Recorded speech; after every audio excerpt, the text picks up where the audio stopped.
Assalamualaikum warahmatullahi wabarakatuh.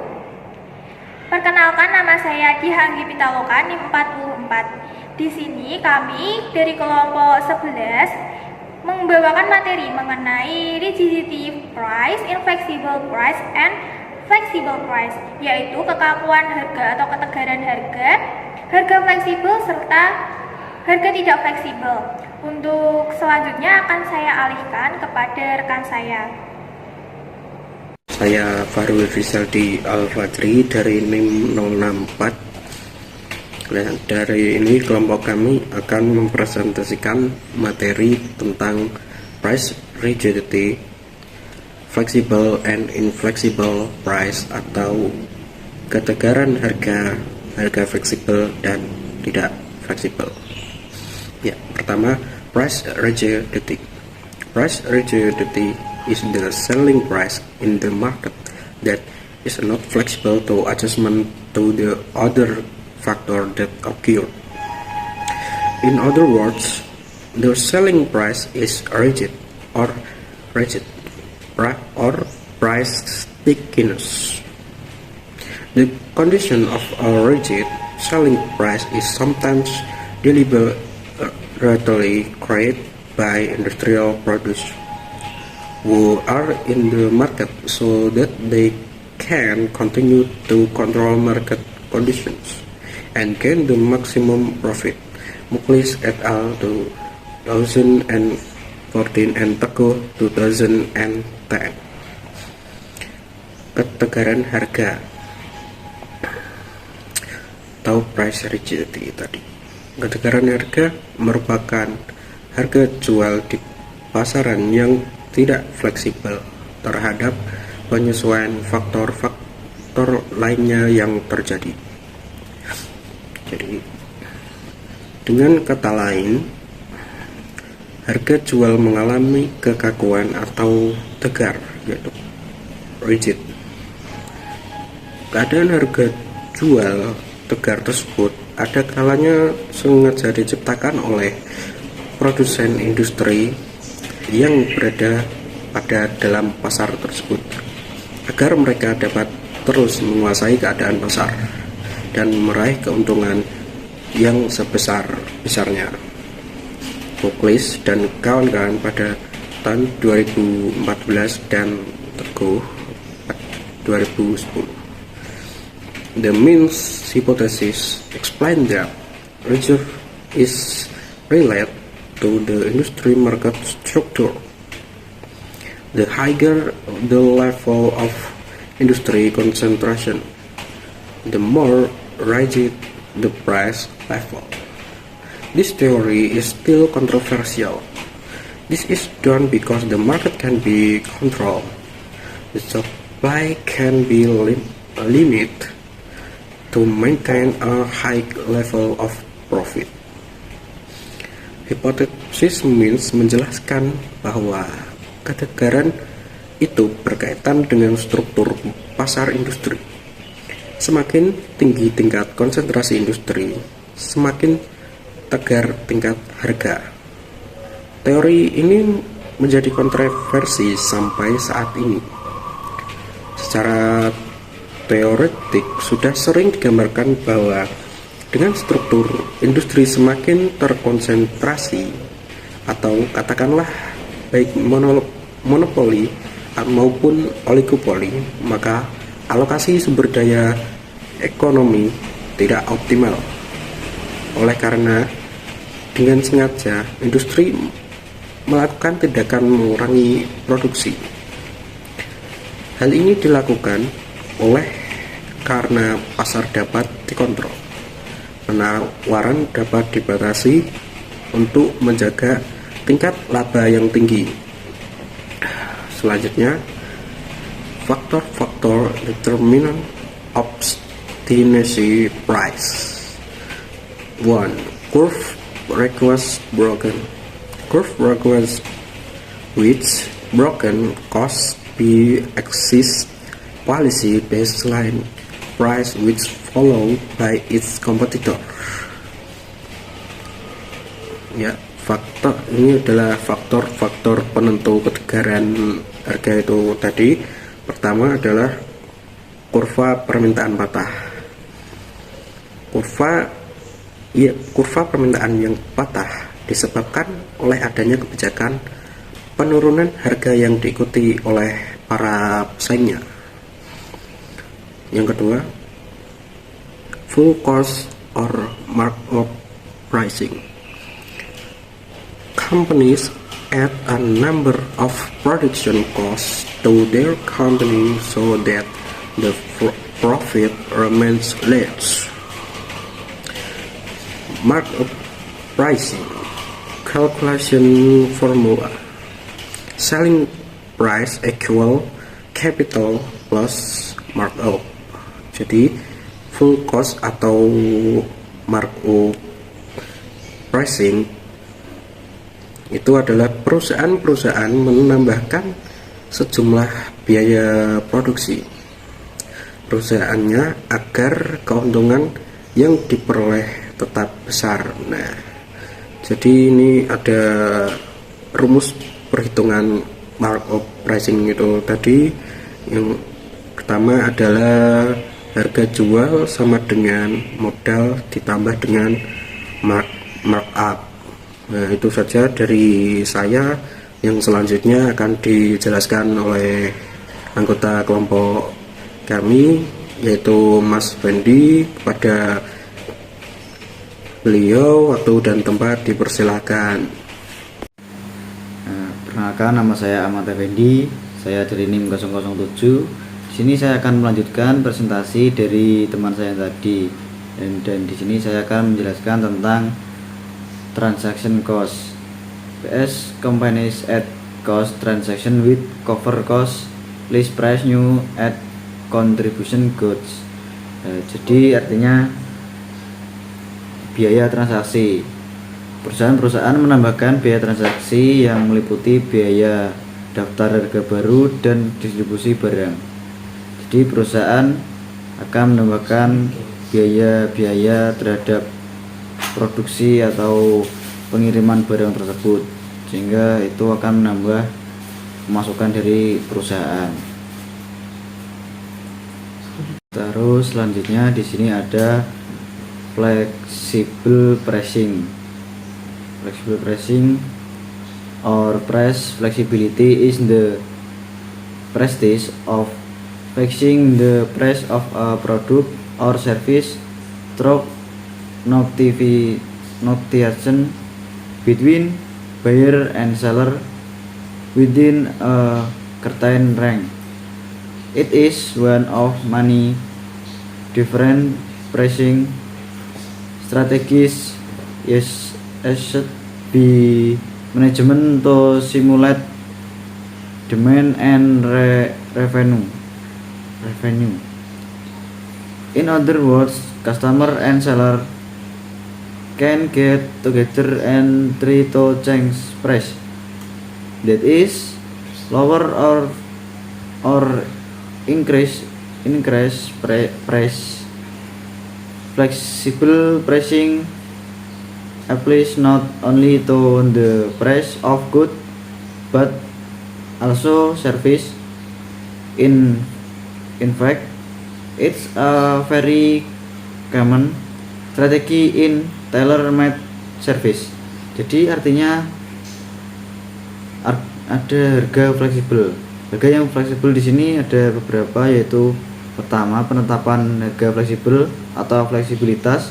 Harga adalah praktik penetapan harga suatu produk atau layanan melalui negosiasi antar pembeli dan penjual dalam kisaran tertentu. Jadi di sini ada hubungan antara penjual dan pembeli, yaitu tawar-menawar dengan harga yang diharapkan oleh pembeli dan harga jual yang diharapkan oleh penjual, sehingga mereka sama-sama untung dari produk tersebut. Terus selanjutnya ada salah satu dari banyak strategi harga berbeda yang digunakan oleh manajemen untuk merangsang permintaan pendapatan. Terus lanjut lagi ada, dengan kata lain, pelanggan dan penjual dapat berkumpul dan mencoba untuk mengubah harga, yaitu menurunkan atau menaikkan harga. Penetapan harga yang fleksibel tidak hanya berlaku untuk harga barang tetapi juga layanan. Fakta ini adalah strategi yang sangat umum dalam layanan yang dibuat khusus. Selanjutnya, di sini saya akan menjelaskan tentang strategi inbuilt price flexible. Number 1, analysis rivals. We must can understand how competitor position self, then compare with business or that will help we develop strategy determination price with flexible. Monitor pattern price competitor for reference and monitoring in period future in plan business hour. Jadi di sini menjelaskan tentang strategi dalam pembangunan harga yang fleksibel, yaitu ada analisa persaingan dan kita harus bisa memahami bagaimana persaingan mempromosikan diri mereka, kemudian dibandingkan dengan bisnis kita. Itu akan membantu kita mengembangkan strategi penetapan harga yang fleksibel atau pola harga pesaing untuk referensi dan pemantauan di masa mendatang dalam perencanaan bisnis kita. Jadi sebelum menetapkan harga atau harga yang akan kita tetapkan, kita harus mencari referensi tentang produk-produk yang sama dengan kualitas-kualitasnya dan beberapa faktor lain untuk menjadi acuan pada harga yang akan kita tetapkan dalam suatu produk yang akan kita jual. Jadi mungkin cukup itu yang bisa saya sampaikan. Mungkin selanjutnya akan dilanjutkan oleh teman saya. Saya Eka Rian Fadila, NIM 055. To define product cost. To establish a pricing flexibility strategy, a business must first understand product cost and the associated selling and overhead costs. Combine material manufacturing overhead and selling costs to arrive at the cost required to manufacture and sell a product, which is commonly known as COGS or product selling price. 3. Define destination determination price.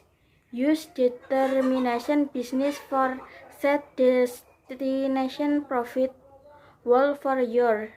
The profit which made by business could help you determine amount the markup need for fulfill destination profit. Artinya, selanjutnya ada cara membangun strategi secara fleksibel. Nomor 2 ada menentukan biaya produk.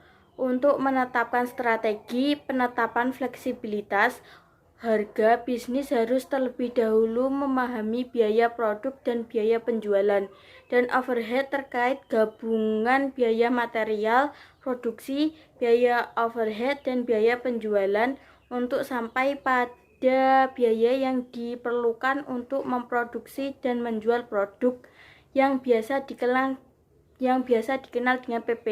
dengan HPP atau harga penjualan produk. Nomor 3 ada menentukan tujuan penetapan harga. Menggunakan tujuan bisnis untuk menetapkan tujuan laba keseluruhan untuk tahun tersebut. Keuntungan yang dibutuhkan oleh bisnis dapat membantu Anda mewujudkan markup yang diperlukan untuk memenuhi tujuan keuntungan. Example of price flexibility is in business.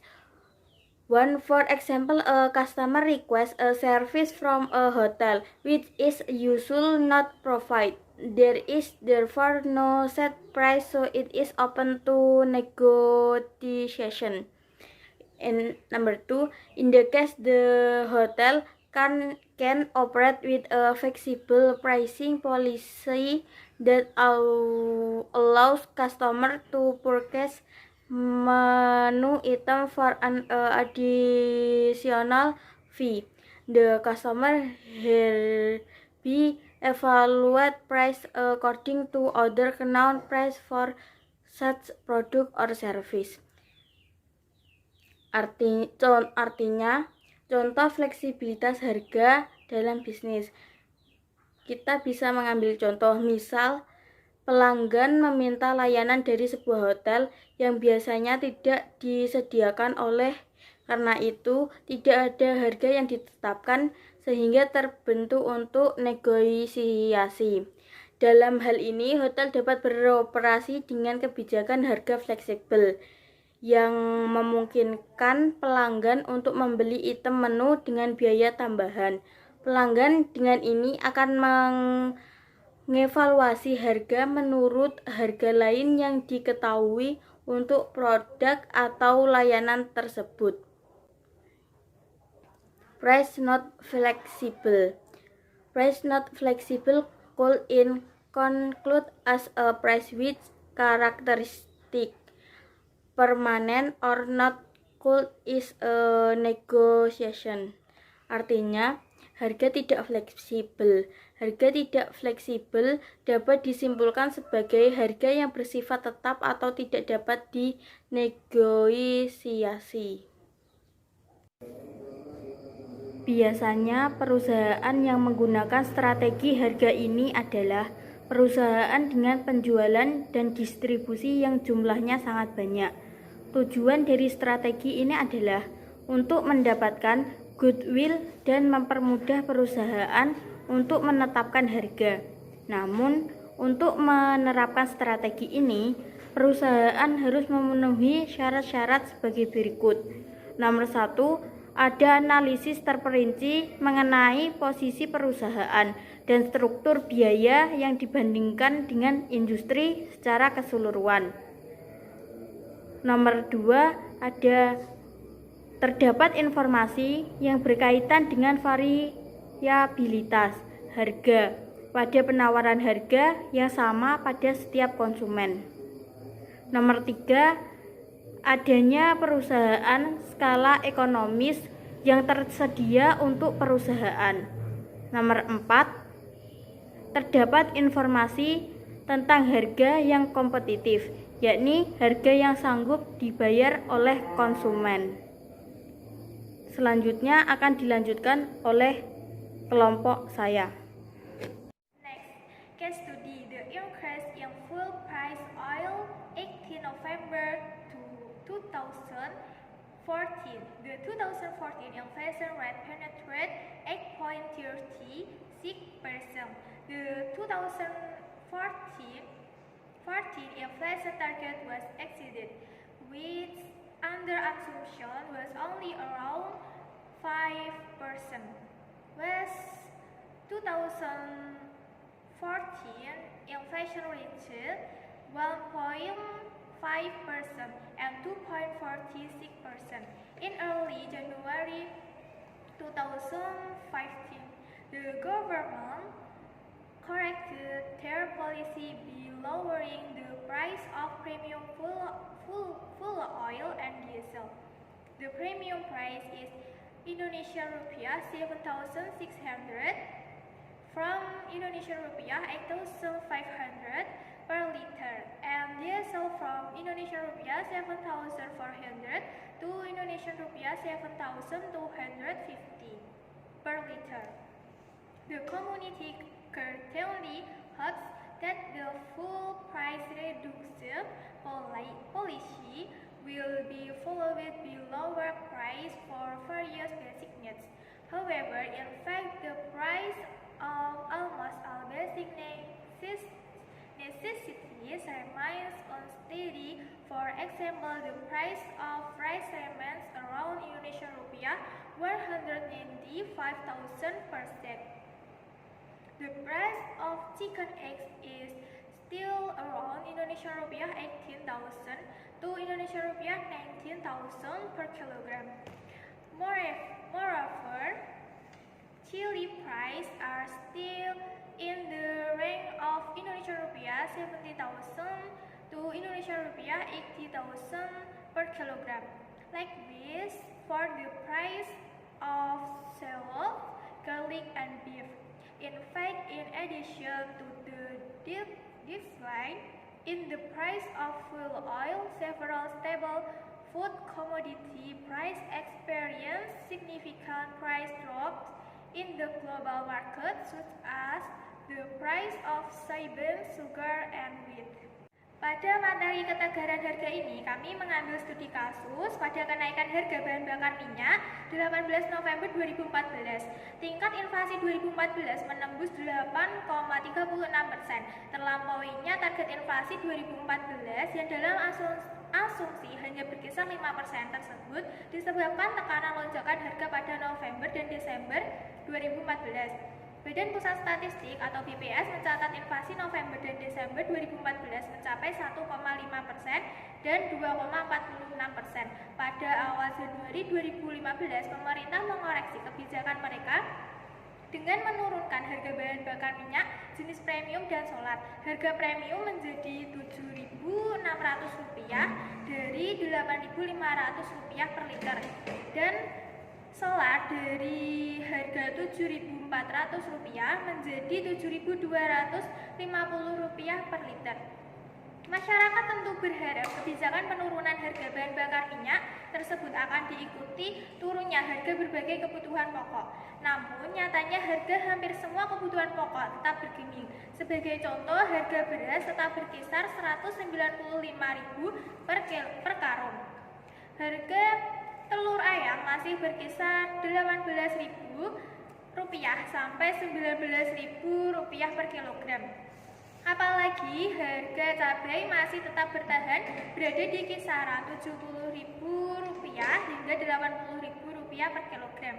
Demikian juga untuk harga bawang merah, bawang putih, dan daging sapi. Padahal di samping telah terjadi penurunan harga bahan bakar minyak, beberapa harga komoditas pangan pokok mengalami penurunan harga yang cukup signifikan di pasar global seperti harga kedelai, gula, dan gandum. Next, why is the price of basic necessities experiencing the rigidity to fall while being very flexible to increase or price rigidity occurring? Price formation is very dependent on the condition and structure of competition in the market. Price stickiness is an indication that the interaction between demand and supply is not perfectly competitive. The market mechanism does not work perfectly, or there is a failure of the market mechanism to compete fairly. There is a more dominant power that can control the price. This condition of unfair business competition further strengthens the indication of the occurrence of various cartel practices in several strategic commodities. However, you can deny price stickiness is also due to the high cost economy. Jadi, kenapa harga kebutuhan pokok mengalami kekakuan untuk turun sementara sangat fleksibel untuk naik atau terjadi rigiditas harga? Pembentukan harga sangat bergantung pada kondisi dan struktur persaingan yang ada di pasar. Kekakuan harga merupakan indikasi bahwa interaksi antara permintaan, demand, dan pasukan supply tidak bersaing secara sempurna. Mekanisme pasar tidak berjalan secara sempurna atau terdapat kegagalan kerja dari mekanisme pasar untuk bersaing secara sehat. Terdapat kekuatan yang lebih dominan yang dapat mengendalikan harga atau price marker. Kondisi persaingan usaha yang tidak sehat itu semakin menguatkan sinyalemen terjadinya berbagai praktek kartel dan beberapa komoditas strategi. Walau demikian, tidak dapat dipungkiri kekakuan harga juga disebabkan adanya dampak ekonomi berbiaya tinggi atau high cost economy. Next, concrete policies that must be carried out by the government to strike the price security of basic necessities. One government must immediately evaluate and determine the standardization of transportation rates general. Two government must have instruments to stabilize food commodity price strategies. 3. Guard food price stability oil. 4.